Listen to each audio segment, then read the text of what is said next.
तो कल के लेक्चर में हम लोगों ने देखा था मियोसिस 1 किस तरह से होता है, उसमें कौन कौन सी फेजेस होती हैं। आज हम देखेंगे कि मियोसिस 2 कैसे होता है, उसमें कौन कौन सी फेजेस होती है और वो फेजेस किस तरह से शो होती है।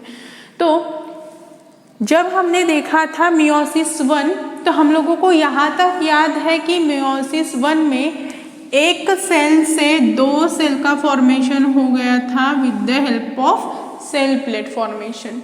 ठीक है, तो एक सेल से 2 का फॉर्मेशन हो गया था। अब 2 सेल, इन्हीं 2 सेल्स का क्या होगा, ये 2 सेल जो भी है वो अंडर नेक्स्ट फेज जाएगी जिसे हम लोग बोलेंगे मियोसिस 2। ठीक है, तो ये जो भी 2 सेल्स है वो मियोसिस 2 में जाएगी। तो ये 2 सेल्स कहाँ से आई, इसके पहले वाले फेज से, मतलब मियोसिस 1 से आई।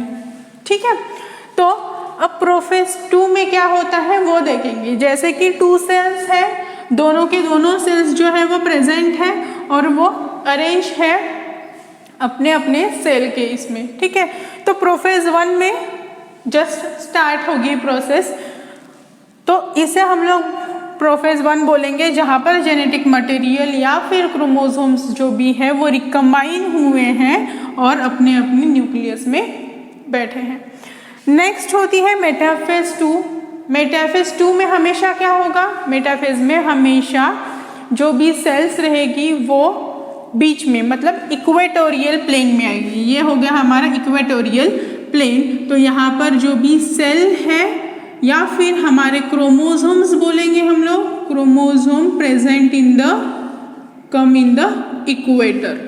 इक्वेटर पे आ जाएंगे हमारे क्रोमोसोम्स। ठीक है, उसके बाद यहाँ पर दूसरी चीज क्या हो रही है, यहाँ पे हम लोगों को मिल रहा है स्पिंडल फाइबर। स्पिंडल फाइबर का फॉर्मेशन हो रहा है। न्यूक्लियस, जो यहाँ पर न्यूक्लियर मेम्ब्रेन हम लोगों को मिल रही थी, ये न्यूक्लियर मेम्ब्रेन यहाँ पर डिसअपियर होगी। Disappearing nuclear membrane, disappearing nuclear membrane.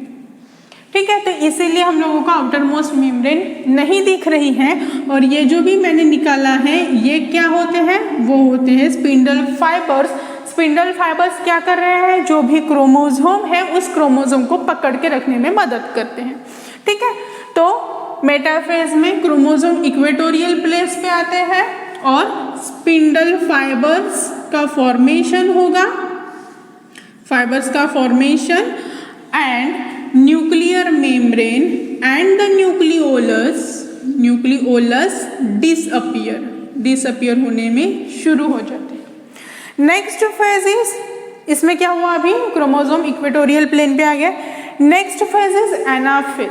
Anaphase में क्या होता है कि क्रोमोसोम्स जो होते हैं वो क्रोमोसोम जाते हैं पोलर रीजन की और पोलर एंड की तरफ, मतलब जो बीच में है।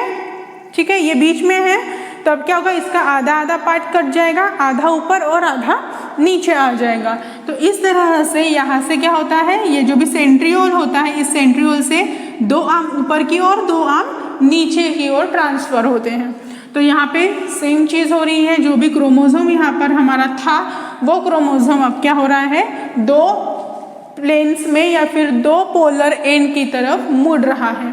तो यहाँ पे ऊपर की ओर जा रहा है और नीचे की ओर आ रहा है। तो इस तरह से हमारे क्या है, ये क्रोमोसोम्स है। ठीक है, एक शेडेड वाला क्रोमोसोम निकाला है तो दूसरा नॉन शेडेड वाला पोर्शन है, उसको आप लोगों को ध्यान में रखना है।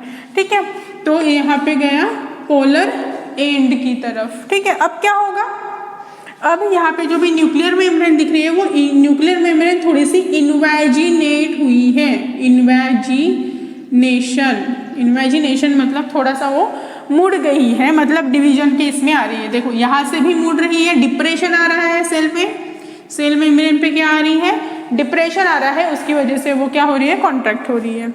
नेक्स्ट एनाफेज में पोलर रीजन की तरफ गए। अब क्या होगा, टेलोफेज में यहाँ पर सेल का, मतलब जो भी सेल है उसका पूरी तरह से डिवीजन हो जाएगा। मतलब अभी 2 सेल से जहाँ पर ये इन्वेजिनेशन हुआ था, उस इन्वेजिनेशन से यहाँ पर हुई सेल प्लेट फॉर्म। और सेल प्लेट फॉर्म होने के साथ साथ यहाँ पे साइटोकाइनेसिस 2 भी बोल सकते हैं हम लोग। साइटोकाइनेसिस 2 में क्या हुआ?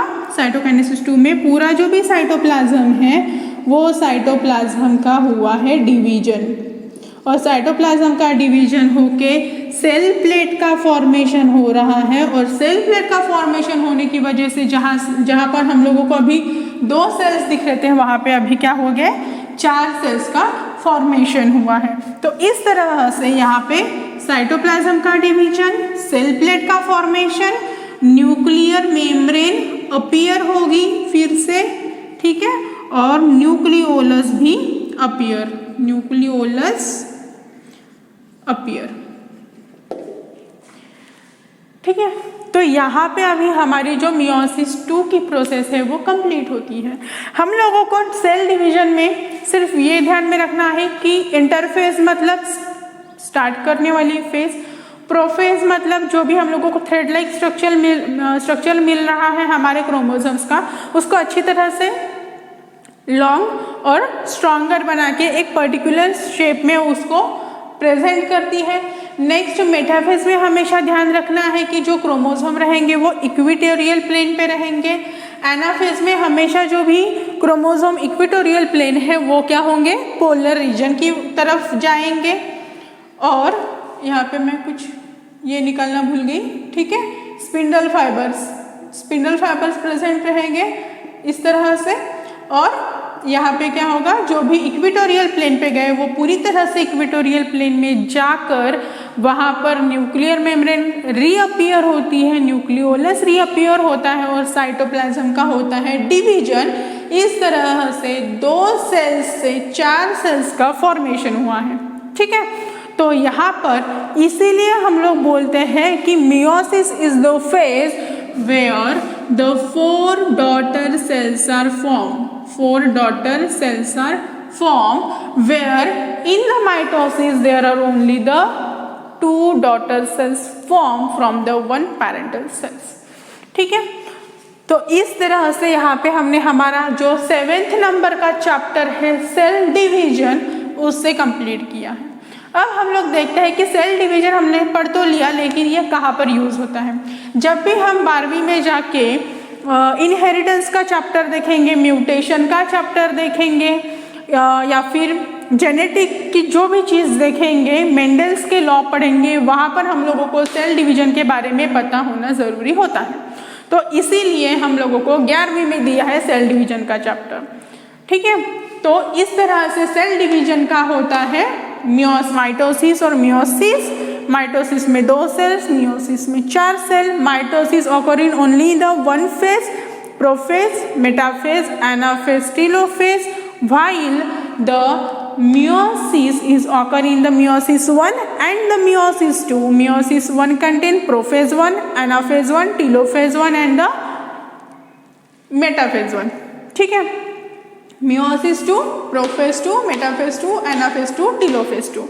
अब हम लोगों को यहाँ पे कुछ इंपॉर्टेंट पॉइंट्स याद रखने हैं जो हम लोगों को आगे जाकर काम में आने वाले, चाहे हम लोग नीट पढ़े या फिर हम लोग 12th पढ़े, तो यहाँ पे कौन सी चीज़ें देखना ज़रूरी होता है। सबसे पहले हम लोगों का माइटोसिस और मियोसिस का डिफरेंस पता होना चाहिए। उसके बाद हम लोगों को क्रॉसिंग ओवर कहाँ पर होती है, सिनेप्सिस कहाँ पर होता है, 2 डॉटर सेल कहाँ फॉर्म हो रहे हैं, 4 डॉटर सेल कहाँ पर फॉर्म हो रहे हैं, जेनेटिक रिकॉम्बिनेशन कौन से फेज में हो रहा है। इस तरह से कुछ पॉइंट्स हम लोगों को सेल डिवीजन में याद रखने हैं, ठीक है। तो क्रॉसिंग ओवर तो हमारा प्रोफेज मियोसिस 1 के प्रोफेज 1 में देखने को मिल रहा था। कहाँ पर? उसकी जो भी 3rd फेज थी वहाँ पर हम लोगों को दिख रहा था, पैकेटिन में, ठीक है। तो इस तरह से हम लोगों को रखना है सेल डिवीजन को याद, ठीक है। अब नेक्स्ट इसमें हम लोग नेक्स्ट चैप्टर को शुरू करेंगे। तब तक आप इसका जो भी होमवर्क दूंगी वो कंप्लीट कर दीजिए। Okay, thank you.